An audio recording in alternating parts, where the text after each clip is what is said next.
میں آپ کا استقبال کرتا ہوں۔ السلام علیکم ورحمۃ اللہ۔ ناظرین، میں عبدالقدوس شمع نیوز میں آپ کا استقبال کرتا ہوں۔ ناظرین، آج ہم بہت ہی اہم مدعے پہ بات کرنے کے لیے آئے ہیں، کیونکہ آج سورج گرہن ہے۔ کچھ ہی ٹائم کے بعد سورج گرہن ہو جائے گا، شاید ہمارا یہ ٹیلی کاسٹ جو ہے چلتے بھی رہے گا۔ تو ہم آج آپ کے سامنے اسی لیے آئے ہیں تاکہ اسلامی اعتبار سے ہم دیکھ سکیں کہ یہ سورج گرہن کو اسلام میں کیا کہا گیا ہے، اس میں احتیاط کیا کرنا ہے، نماز کیا پڑھنا ہے۔ اس کو دیکھتے ہوئے حیدرآباد کے بہت کافی مشہور عالم دین جو ہے اور واعظ مکہ مسجد ہے، جناب مفتی علی پاشا صاحب، ان کے پاس ہم آئے ہیں۔ ان سے ہم بات کریں گے اور جاننے کی کوشش کریں گے کہ سورج گرہن کا اسلام میں کیا اعتبار سے دیکھا جاتا ہے۔ السلام علیکم ورحمۃ اللہ۔ وعلیکم السلام ورحمۃ اللہ وبرکاتہ۔ نحمده ونصلي ونسلم على رسوله الكريم وعلى آله الطيبين الطاهرين واصحابه الاکرمین اجمعین وعلى من تبعهم بإحسان الى یوم الدین، اما بعد۔ جیسے کہ ہم نے جانا ہے کہ آج سورج گرہن ہے اور اسلامی نقطہ نظر اس کے لیے کیا ہے، اس کے بارے میں انشاءاللہ ہم آج جانیں گے۔ سب سے پہلے یہ بات کو جاننا ہوگا کہ قرآن و حدیث میں اس کے لیے کیا کہا گیا ہے۔ تو صحیح بخاری کی حدیث ہمارے سامنے ہے کہ جہاں پر حضور پاک صلی اللہ علیہ وآلہ وسلم نے ہم کو سمجھایا ہے کہ چاند و سورج یہ اللہ کی نشانیوں میں سے ایک نشانی ہے، اللہ کی مخلوقوں میں سے ایک مخلوق ہے، اور جب ان پر گرہن لگتا ہے تو آدمی کو چاہیے کہ وہ اللہ کی بارگاہ میں اپنے آپ کو پیش کرے اور اپنے عبدیت کا ظہور فرمائیں، اپنے آپ کو اللہ کی بارگاہ میں پیش کر کر بتائیں کہ پروردگار، ساری طاقتیں تیری ہے، ساری قدرتیں تیری ہے، جو تو چاہتا ہے وہ ہوتا ہے۔ کہ جس کو لوگ سورج سمجھتے تھے، اتنا بڑا سورج ہے، اتنا بڑا چاند ہے، تیری مخلوقات کا ایک شاہکار ہے، تو چاہتا ہے تو اس کو بھی گرہن لگتا ہے۔ ہم تو ایک ادنا مخلوق ہے تیری، اسی لیے ہم تیرے سامنے تیری بارگاہ میں اپنے آپ کو پیش کرتے ہیں اور اپنی عبدیت کو ظاہر کرتے ہیں۔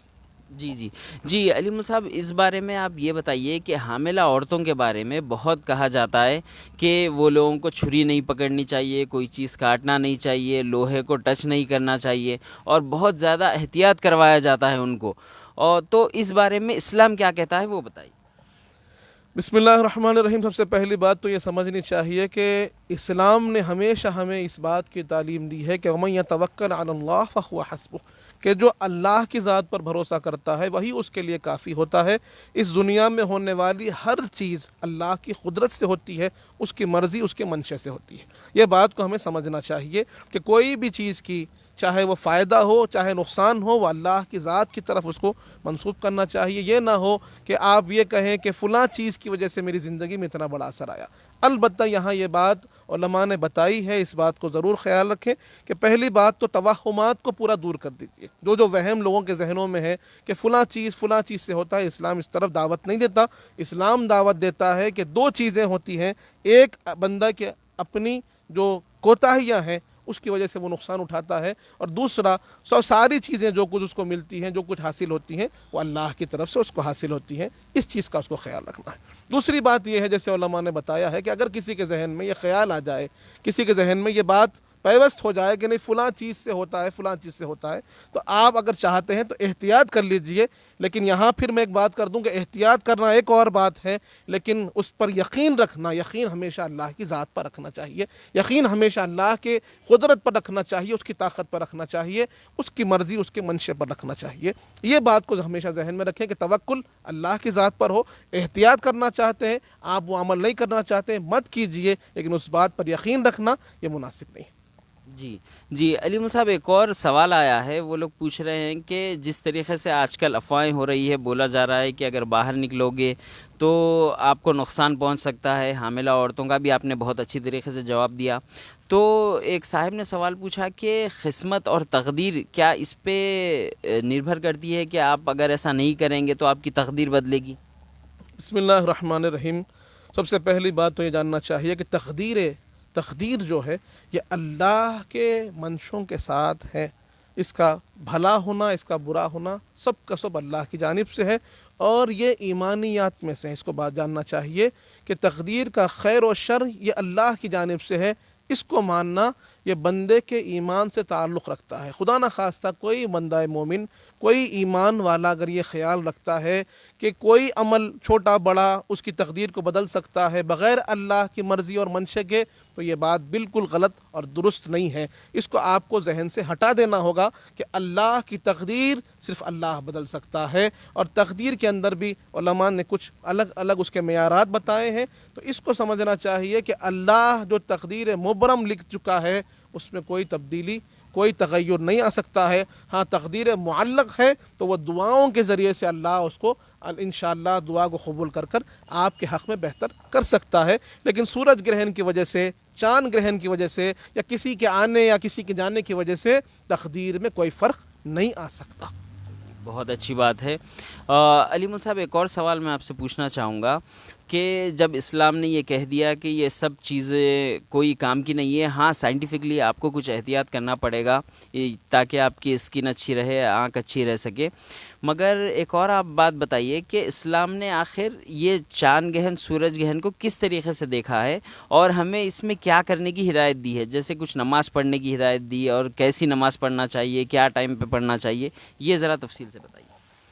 بسم اللہ الرحمن الرحیم. جیسے آپ نے کہا ہے کہ چاند گرہن اور سورج گرہن کا اسلامی نقطہ نظر کیا ہے، تو اسلامی نقطہ نظر یہ ہے کہ اللہ کی قدرت کا یہ ایک نمونہ ہے اور ہمارے لیے ایک نشانی اور اللہ کی طرف سے ایک شعائر ہے کہ ہم اللہ کی طرف اپنے آپ کو رجوع کریں.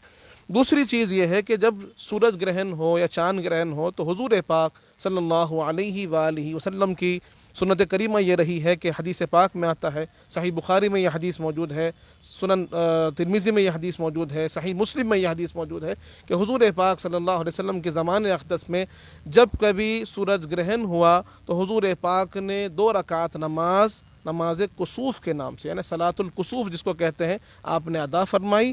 اور سورج گرہن کے دوران آپ نے یہ نماز پڑھی، اور نماز کی کیفیت یہ تھی کہ تفصیل سے آپ نے نماز فرمائی، اور صحابہ اکرام بتاتے ہیں کہ یوں نظر آیا کہ سورہ بقرہ کی تلاوت اور سورہ آل عمران کی تلاوت آپ نے 2 رکعت نماز میں ادا فرمائی. اور اس کے بعد جب یہ نماز مکمل ہو گئی تو آپ نے وہیں پر بیٹھ کر اللہ کی بارگاہ میں ذکر کیا، دعا کی، یہاں تک کہ گرہن ختم ہو گیا. اسی طرح جب چاند گرہن کی بات آئی تو حضور پاک نے بھی اس کے لیے صلاۃ الخسوف، اس کی نماز آپ نے ادا فرمائی. اب ان 2 نمازوں کا فرق یہ ہے، اس کو سمجھنا چاہیے کہ سورج گرہن کی جو نماز ہے یہ باجماعت بھی پڑھی جا سکتی ہے، لیکن چاند گرہن کی نماز یہ باجماعت نہیں پڑھی جائے گی.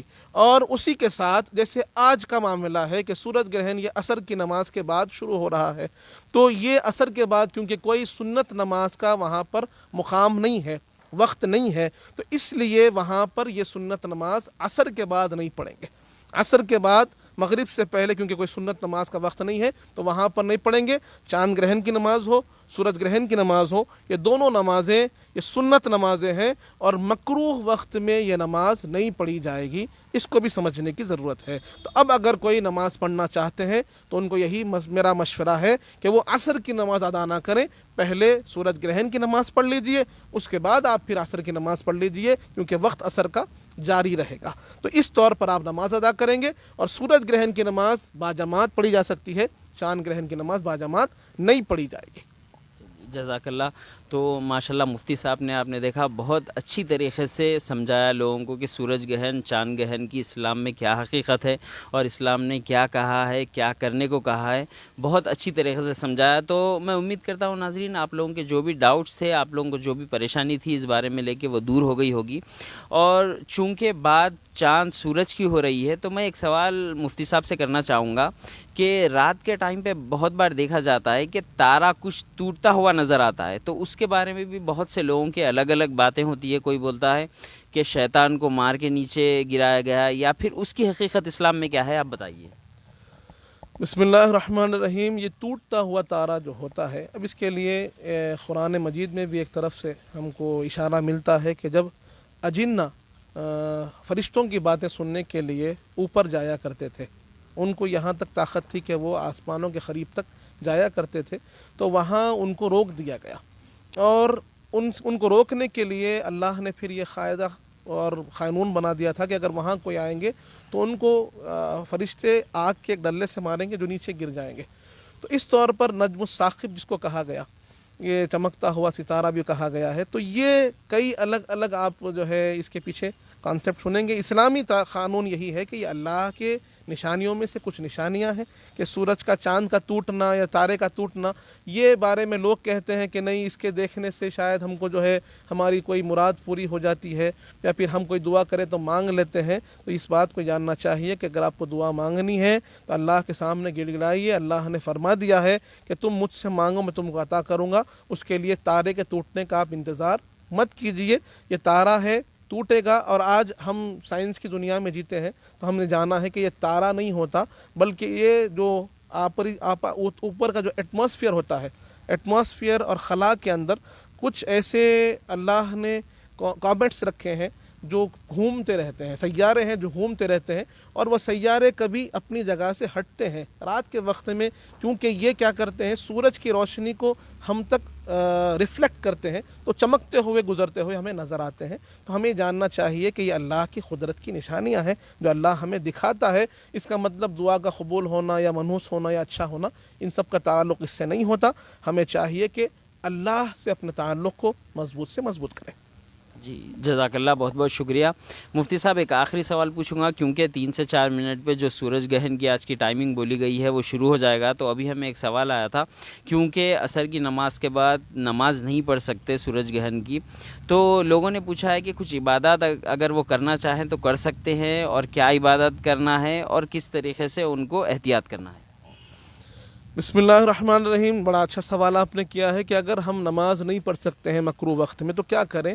تو وہاں پر اس وقت میں آپ کو صرف نماز پڑھنے سے روکا گیا ہے، اللہ کے ذکر سے نہیں روکا گیا ہے، اللہ کی بارگاہ میں دعا کرنے سے آپ کو روکا نہیں گیا ہے۔ تو آپ وہاں پر دعا بھی کر سکتے ہیں، ذکر بھی کر سکتے ہیں، اللہ کی بارگاہ میں استغفار بھی کر سکتے ہیں، قرآن مجید کی تلاوت بھی کر سکتے ہیں، اور وہاں پر اپنے آپ کو اللہ کے ذکر میں مصروف رکھ سکتے ہیں۔